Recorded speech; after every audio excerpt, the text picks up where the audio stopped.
Hola, buenas tardes, yo soy David Pérez Vega y este es mi canal literario Bienvenido Bob. Hoy quería hablar de esta novela, Ellos, secuencias del desasosiego, de la escritora británica Kate Dicke, que nació en Londres en 1915 y murió en Brighton en el 2001.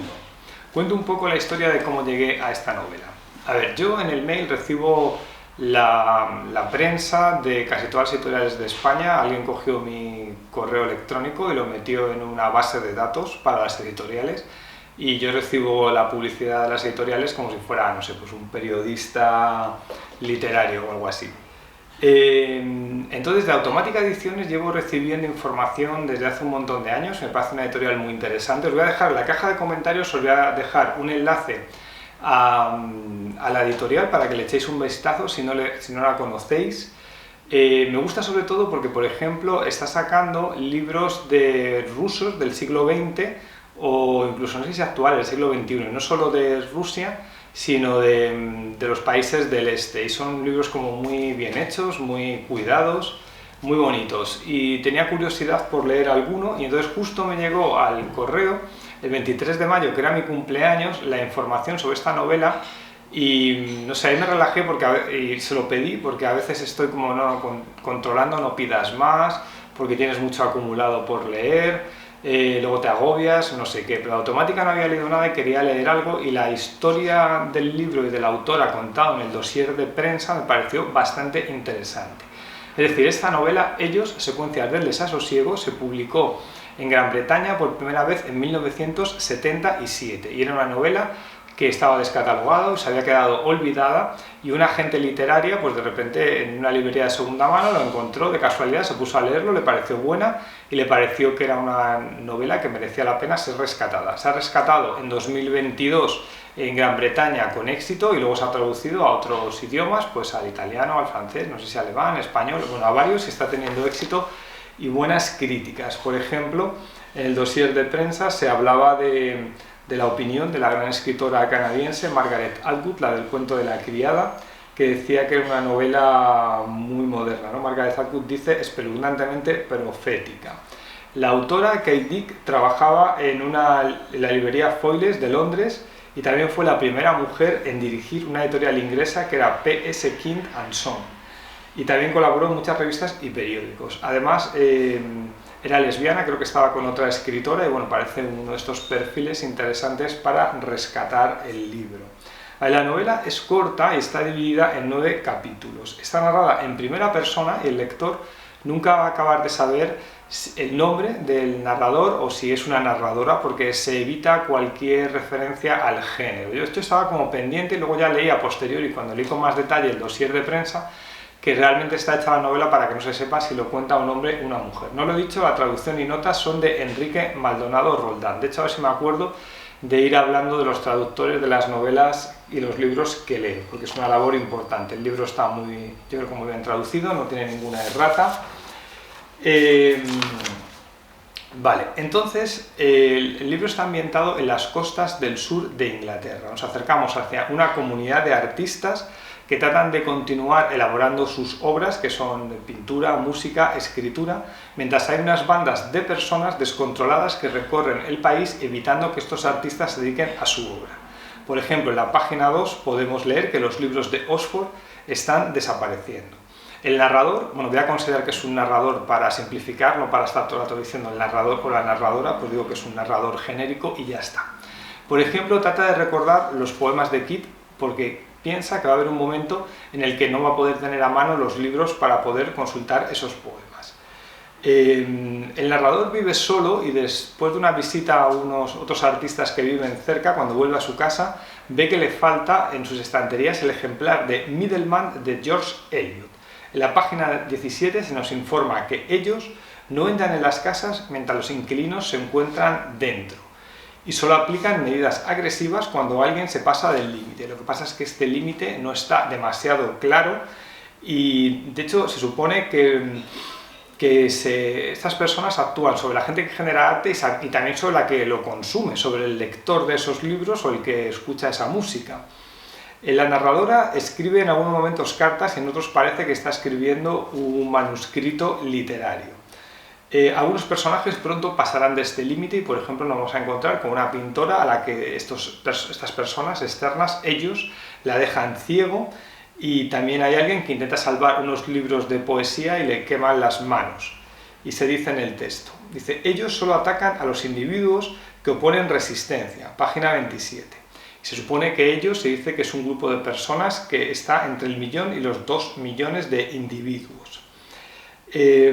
Cuando estaba leyendo las primeras páginas del libro pensaba que quizás se podía tratar en cierto modo de una revolución proletaria, porque cuando el narrador visita la casa de unos amigos se muestra que estos amigos tienen criados y que se dedican a actividades ociosas como son su arte, a pintar cuadros, o tocar el piano o escribir cartas. En el mundo presentado por Kate Did me estaba pareciendo un poco inverosímil. O sea, es decir, ¿de qué viven estos artistas? En esta distopía se persigue la creación de arte, y tanto la creación como su disfrute. Entonces, estas personas pueden vender sus cuadros o pueden vender sus libros y vivir de ellos, o seguir viviendo de ellos, si hasta ahora lo hacían.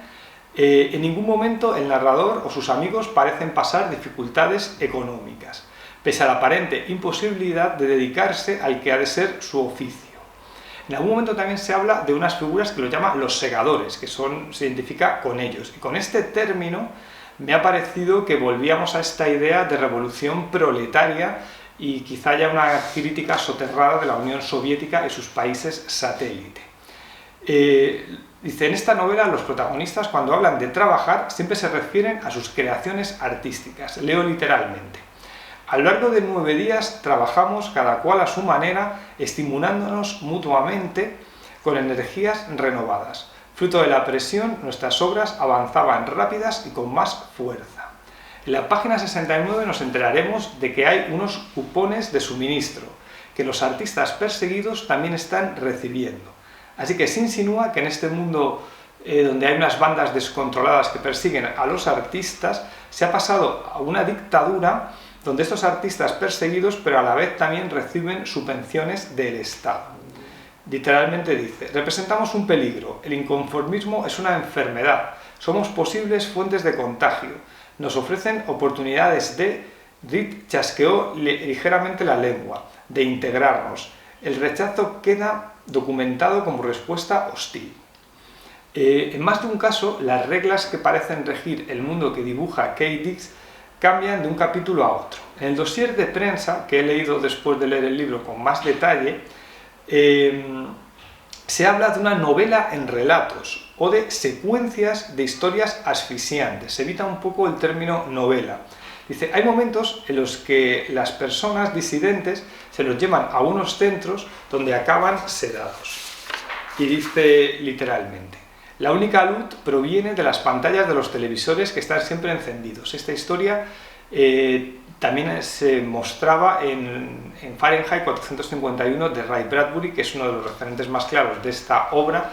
Otro sería el 1984 de George Orwell. Hay un momento que el dolor y los sentimientos de los personajes también parecen ser subversivos y acaban en unos centros que a veces se los llama torres.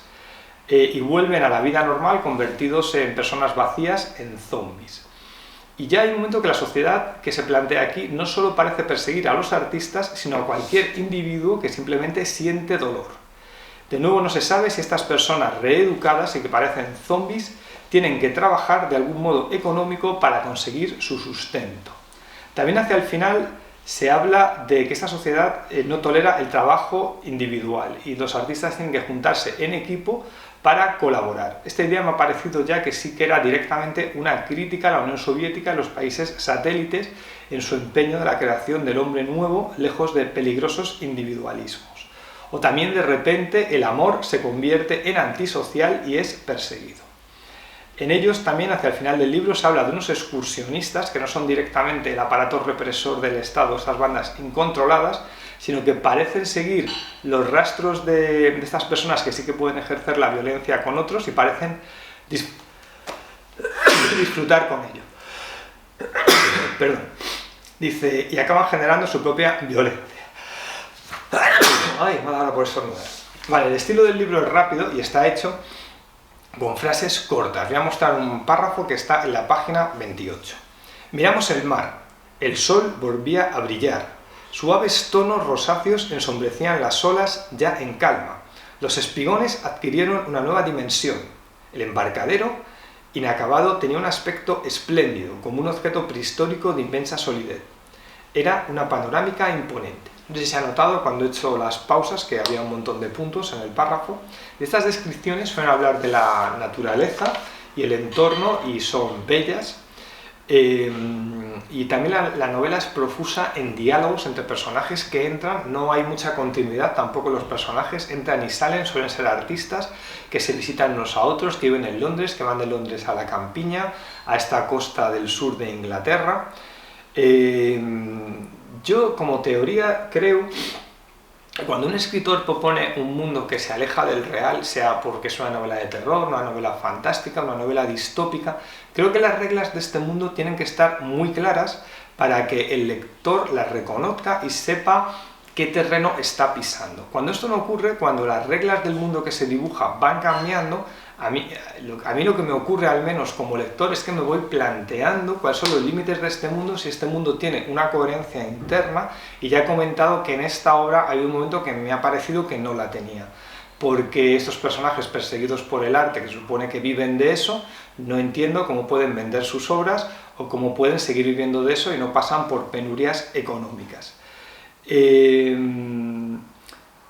O sea, la lógica interna ha dicho que para mí sí que ha habido algunas páginas que he entrado y me ha producido una sensación de desasosiego. O sea, quizás esto no hay que leerlo como una novela, porque realmente como novela es una novela fallida. Habría que leerlo como ese conjunto de escenas que actúan como las escenas oníricas de una pesadilla, donde haces las pesadillas pues no hay una coherencia interna, que se pasa de un tipo de escenario a otro, hay una especie de temor inherente a lo que se está viendo en la pesadilla, pero no hay una continuidad narrativa, es un poco lo que pasa aquí. O sea, no es que me haya disgustado leer este libro, pero realmente frente a la distopía bien dibujada que yo me esperaba, pues me ha decepcionado. Y me da un poco de pena, porque era el primer libro que leía de esta editorial, que ya digo que Automática Ediciones, que es magnífica la edición, tiene aquí unas guardas negras, no tiene ninguna errata, un papel bueno, y como me ha dejado mal sabor de boca empezar por aquí y no mostrar mi entusiasmo por esto, gente que yo os está trabajando mucho, pues queda mi compromiso de leer algún libro más de ellos y comentarlo, y espero que me guste más. Probablemente alguno de estos que escriben o que han traducido del ruso del siglo XX. De hecho, una vez me pidió mi mujer Almudena como consejo para regalarle algún regalo a su madre, y elegí un libro de automática de estos rusos del siglo XX que ya lo leyó mi suegra y parece que le gustó.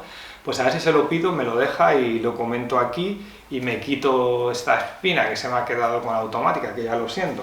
Pedir el libro y que luego no me entusiasme, pero es que tampoco puedo mentir o decir lo contrario de lo que siento, tengo que decir lo que siento. O sea, no me parece una novela horrible, desde luego, pero ya digo que me parece un libro un tanto fallido en esto de que cambian las reglas. Y bueno, pues hasta aquí el comentario de ellos, Secuencias del desasosiego, de Kay Dick, y aquí empieza el momento spam, donde yo hablo de mis propios libros. Esto no es Bambi, mi última novela publicada, con 6 voces narrativas, 3 hombres y 3 mujeres jóvenes que trabajan en una empresa de auditoría norteamericana, y es una crítica a este mundo de los abusos de estas empresas, sobre todo en los horarios. Es una novela de terror, pero también tiene humor. Dejo un enlace a un vídeo donde hablo más extensamente de esta novela. Los Insignes, mi novela cómica sobre el mundo de la poesía en España, donde un poeta frustrado español habla a través de Skype con Kim Jong-un, el dictador de Corea del Norte, al que transformo en un poeta que sabe hablar español, y el poeta español le cuenta pues las miserias de la vida poética en España. Dejo un enlace a un vídeo donde hablo más extensamente de esta novela. Y Caminaré entre las ratas, mi novela más extensa, donde un personaje de 39 años que va a cumplir 40 habla de su frustración laboral, porque cada vez le va peor en el trabajo, es como contable o auditor. También su frustración artística, porque quiere ser escritor pero no le va bien, de sus problemas con la familia, con las parejas, con los amigos. Es una persona que va a cumplir 40 años y está en plena crisis, y uno su crisis personal a la crisis del país, porque está ambientado en 2013, cuando no habíamos salido de la crisis 2008-2014. Dejo un enlace a un vídeo donde hablo más extensamente de esta novela y ya me voy a despedir. Hasta luego, adiós.